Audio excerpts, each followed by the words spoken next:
So when you say one God, you have to explain what you mean by one. One what? For example, we can speak of one nation, one family, one universe, but the universe is complex. So to say God is one is basically to say nothing. Yes, that's exactly right. So what is the Bible talking about when it says that God is one? So here's the Shema, Yahweh our God, Yahweh is one. Now the debate continues to be whether the Yahweh here, the subject of the Shema, is to be regarded as a person at all, and whether the word one in Hebrew really means one, and not two or three or more. In his book, Jesus as God, Dr. Murray Harris says, Yahweh is invariably the name of a person who sustains relationships with other persons. This name is never used generically of deity, but always personally and individually of the God of Abraham, the God of Isaac, and the God of Jacob. So obviously, the God of the Bible is not one what. It's obviously a who, in this case, a non-human divine individual person. It's not some kind of community or family made up of other different individuals or persons. Genesis 2:24.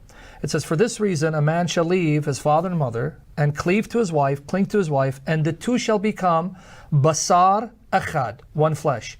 The word one appears some 1,000 times according to the Brown Driver Briggs Hebrew Lexicon. It's an adjective and a number. It occurs in phrases which compare one and two. So this notion that the word somehow connotes or defines the one personal individual Yahweh as a compound or complex unity is to really go beyond all standards and rules of language. Because the noun doesn't alter the singular meaning of the number or pronoun one. The often used one flesh is not talking about two fleshes. A single cluster of grapes, it's not two clusters of grapes. So the plural grapes doesn't alter or change the meaning of the pronoun one. Here translated single. Two are better than one, not two. And Abraham was one person, not two persons, etc. You could multiply these examples throughout the Old Testament. So echad is always one in every single case, without exception. Further evidence is found in the Greek translation of the Hebrew scriptures. You have the words is, that's the Greek for one, and it works the same as the echad word. And you have the phrase is theos, or theos is, which invariably means God is one or one God. And you can paraphrase that as he is one, that is one person. And many translations do. And once again, this is confirmed by many evangelicals. You have Vincent's word studies, the masculine is one person.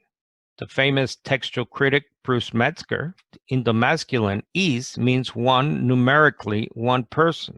And then there's every other form of the language used to signify that Yahweh, the Lord God of the Shema, is one individual, one person, is used throughout the Old Testament.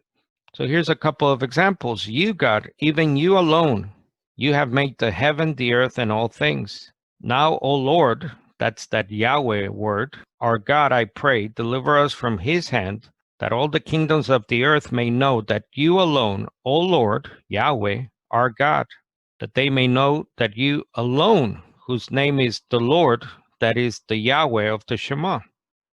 And again, evangelicals have to agree with this simple fact. The pulpit commentary, he did not even call in the cooperation of a helper. Singly and solely by his own power, he created all things. Brown Driver again, he stretched out the heavens alone, that is, in a state of separation by oneself.